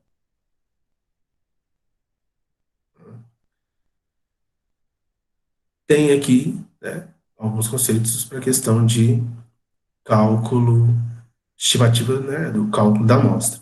E uma outra coisa que eu queria mostrar para vocês é aqui do lado direito, ó, que ele tem aqui algumas planilhas do Excel para diversas análises, né? E uma delas é para a estimativa do tamanho da amostra. Então, se você clicar aqui, ó, já vai baixar um Excel, uma planilha do Excel.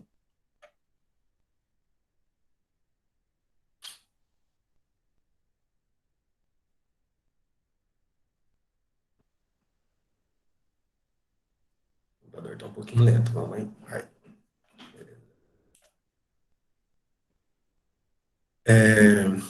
E é uma planilha bastante extensa, tá? Ele tem aqui explicações de erro, tipo enfim, erro alfa, erro beta que você coloca, e ele tem diversas possibilidades de cálculo da amostra, tá? Para diversos desenhos. Então, tamanho da amostra para inferências baseadas na magnitude do efeito. Então, tem que vir aqui, de repente, vamos supor que tem um, um estudo para mudança na média e um estudo crossover, pré e pós apenas. Então, aí é questão de explorar aqui os dados, ó. Eu vou colocar a menor diferença que seria prejudicial, vamos alterar os valores aqui. 2, tá? A variabilidade dentro de sujeitos, vamos manter uma variabilidade menor, depois a gente aumenta, e aqui entre sujeitos de 5, maior. Um erro alfa de 0,5, eu precisaria dar uma amostra de 5 apenas. Ó. Vamos aumentar, então, o poder para 90. Coloco o erro tipo 2 para 10%. Ainda assim, é uma amostra bastante pequena. É que é questão de explorar. O que eu já, que a gente já está acostumado mais a trabalhar é para tamanho da amostra para significância estatística. Né? Então, vamos pegar um exemplo aqui, ó. Aqui. Diferença nas mudanças da amostra, da média, né? Um, um trial controlado, né, paralelo entre os grupos. Então, a menor diferença que eu esperaria encontrar de efeito benéfico, talvez, por exemplo, vamos colocar aquele valor da pressão. 15, um erro de 20 entre os grupos.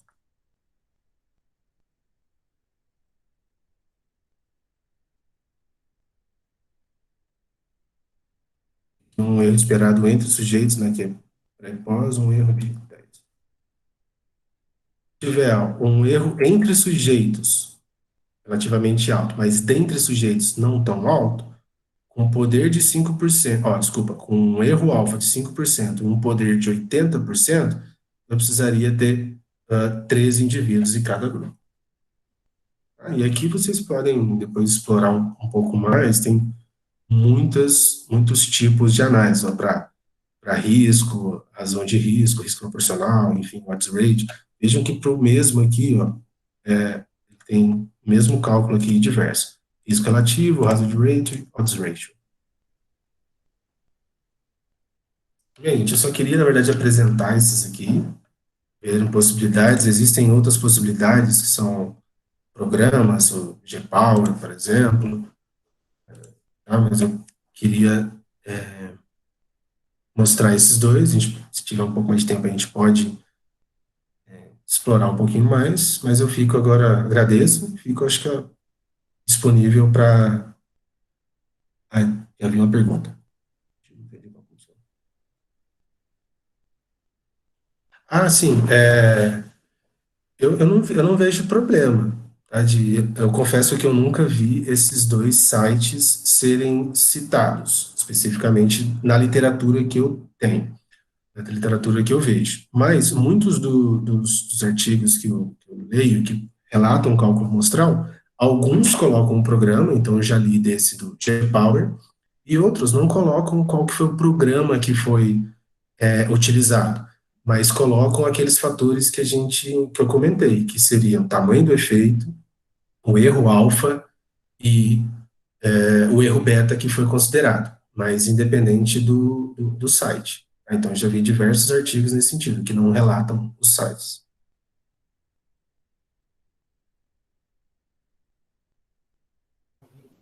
É uma dúvida que fica, né, PA, porque às vezes o artigo pede para a gente mostrar o cálculo amostral, né? Aí se você mostra pela mão, ou fica melhor realmente fazer um print, né?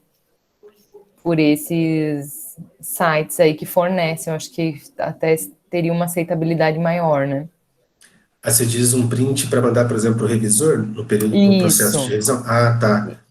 Acho que é uma possibilidade, que aí, se algum revisor perguntar, né, é aquela questão que eu comentei de transparência do que foi feito. Então, eu falei assim, ó, eu utilizei esse erro, erro alfa, erro beta, o tamanho do efeito, e foi por aqui que eu fiz. Aí, de repente, uma possibilidade seria um print, sim. sim. E o erro de 80% você acha um bom valor, né? Sim, A maioria do que eu li coloca entre 80% e 90% e alguns colocaria 95%. Eu acho que em determinadas situações, 80% já está ótimo, vamos dizer assim. Alguns trabalhos que eu submeti, eu não tinha um cálculo da amostra. Eu calculei, depois que eu coletei, qual que é o poder que a minha amostra tem de identificar uma diferença, né? E geralmente dava 80 e poucos, assim, e foi muito bem aceito.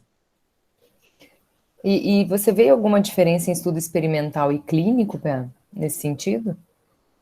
Vamos dizer assim, de qual utilizar? Se 80 ou 90, é isso? É, Eu acho que depende da situação, né? Por exemplo, se a gente colocar um poder de 90%, a amostra vai ser maior. sim, Dependendo do estudo clínico que eu estou investigando, vamos supor, uma droga que possa ter efeitos muito fortes ou que possa ser muito caro, será que vale a pena eu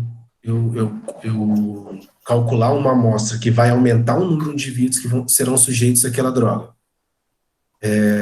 Ou será que 80% já seria um poder suficiente para, caso eu identifique algum benefício, caso exista algum benefício, eu já identifique algum efeito? E ainda, se o efeito que eu espero encontrar é muito alto, eu acho que não necessitaria ser um poder tão grande.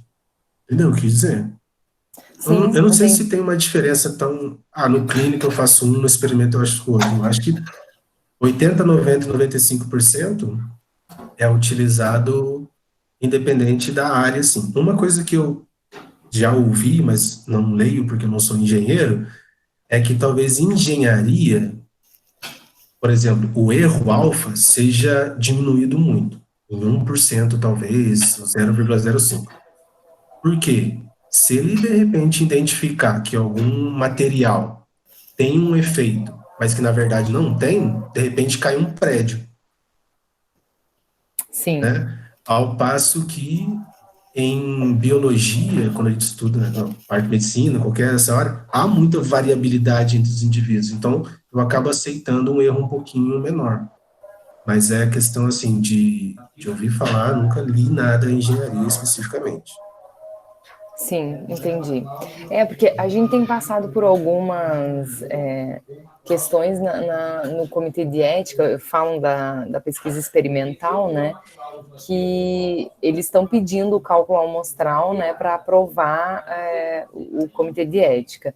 E assim, se a gente usa um número muito grande de animais, eles não aprovam, porque a questão dos 3 R's, né?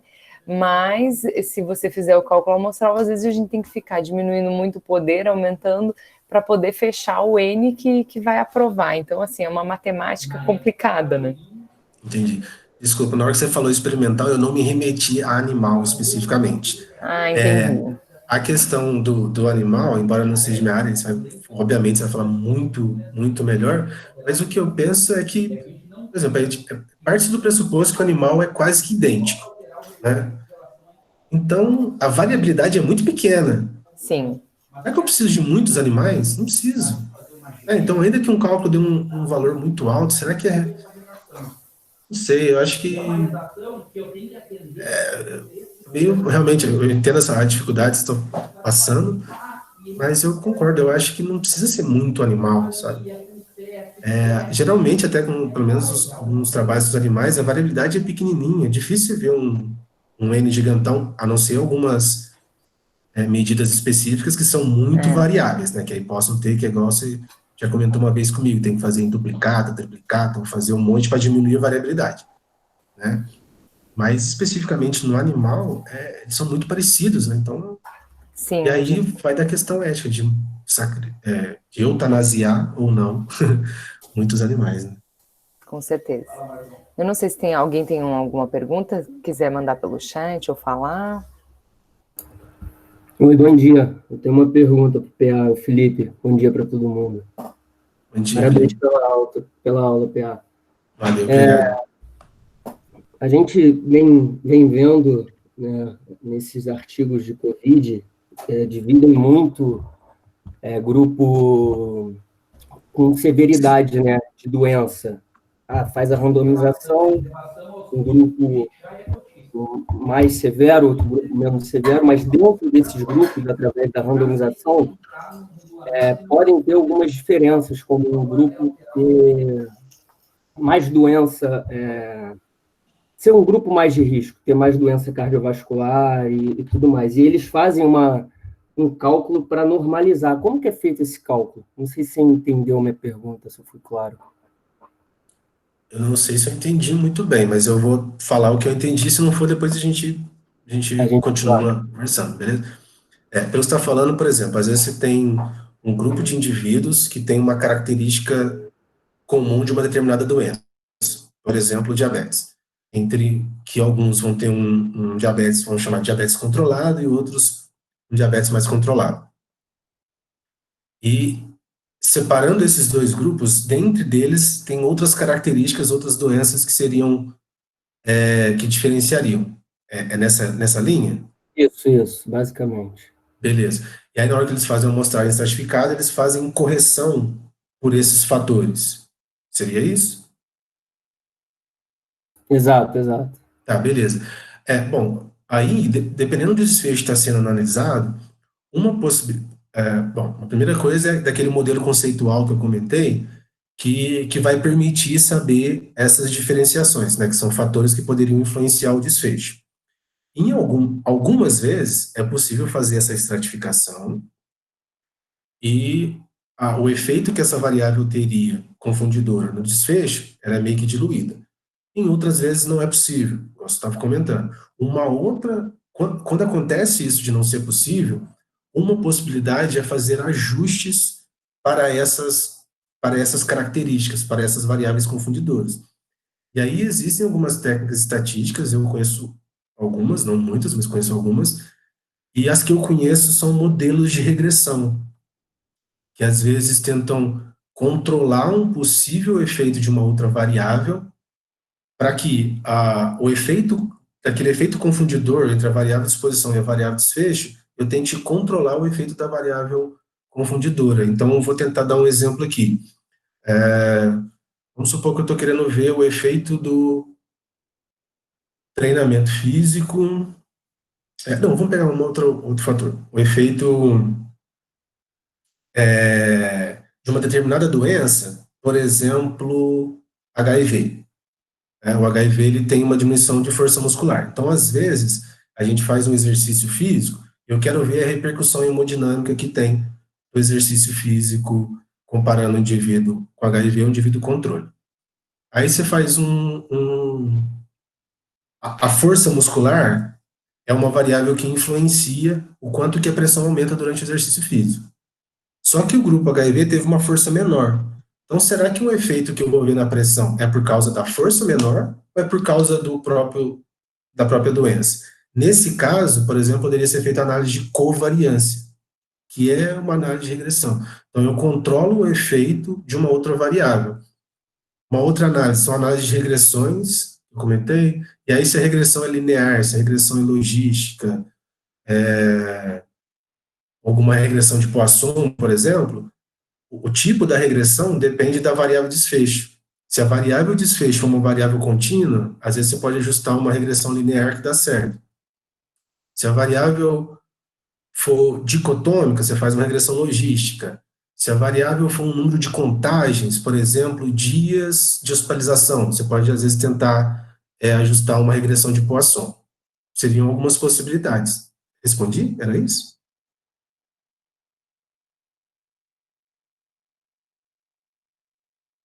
Beleza. Valeu, Felipe. Por nada, que isso.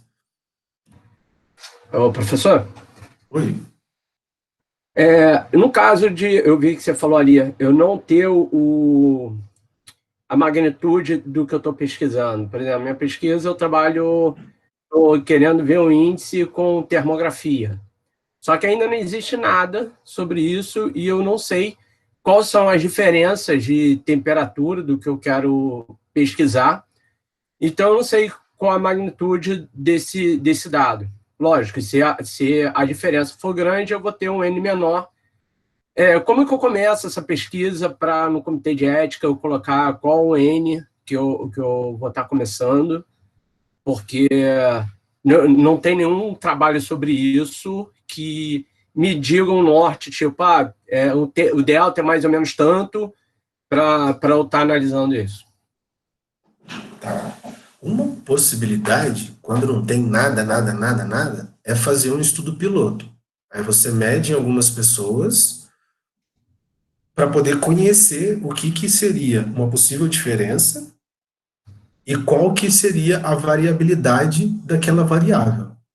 Tá? Só que aí eu não sei direito o que é a medida que você falou. Eu não sei se essa medida se seria ético medir em algumas pessoas, ainda que seja, por exemplo, em você mesmo, de repente alguma coisa assim, para poder saber a variabilidade dessa variável. Tá? Mas E não tem. para iniciar um estudo piloto, eu preciso submeter ao comitê de ética. Eu tenho que dar, e eles sempre pedem o N lá. Você não tem nada, a dificuldade de justificar. Eu não, se não for um estudo piloto, porque os textos colocam de ser feito um estudo piloto ou basear em algum outro efeito, quer seja clínico, quer seja outro estudo. Se eu não sei, não tem nada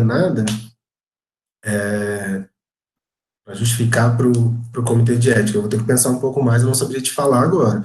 Porque pensando num estudo, né, desenvolver o estudo e pesquisar, você poderia fazer o cálculo do poder da amostra depois que você coletou, mas não é o caso para o comitê de ética. Então, nesse caso, eu não saberia te falar uma outra linha. Eu posso pensar, e depois, se eu lembrar alguma coisa, eu te falo. Aí eu não sei, submeter um N maior, colocar um N maior, só para constar lá um N, e de acordo com a pesquisa, se eu for achando um delta grande, eu diminuir esse N, isso que eu fiquei na dúvida. O que você falou é termografia? Termografia, captação de infravermelho, e eu vou avaliar o pavilhão auricular com imagem termográfica. Ah, beleza. Não é nada, não vai infundir nenhum medicamento, nenhuma droga, nenhuma coisa assim. Ah, Não. eu acho que é uma solução. Porque se tivesse a infusão de alguma droga, alguma coisa que poderia gerar um risco um pouco maior, se você colocar um N muito grande, a primeira coisa que vão perguntar provavelmente no comitê de ética é falar assim, para que por que você vai submeter esse tanto de pessoa a isso? Né? Mas como... Vermelho é sem contato, sem radiação, sem contraindicação, não tem problema nenhum, porque ele só capta o infravermelho que o teu corpo já está emitindo. Uhum. Nessa situação talvez seja uma possibilidade colocar um N maior, mas se o comitê de ética está pegando tanto no N amostral, eles vão ter que ter alguma justificativa, né? Aquele estudo com a hidroxicloroquina que eu relatei, eles colocam que foi programado por um determinado valor, independente de erro. E depois eles atualizaram no comitê de ética a amostra, recalculando a amostra, né? Controlando o erro do tipo 1 e o erro do tipo 2. Talvez seja uma solução. Então, você submeta com determinado valor, e à medida que você vai fazendo uns primeiros experimentos, as primeiras amostras, você calcula e fala, agora eu preciso de um poder tal. Você pode, de repente, resubmeter uma emenda no comitê de ética e falar, o número vai ter que ser maior ou o número vai ter que ser menor. Tá, ok. Esse seja uma possibilidade. Obrigado. Verdade, é isso.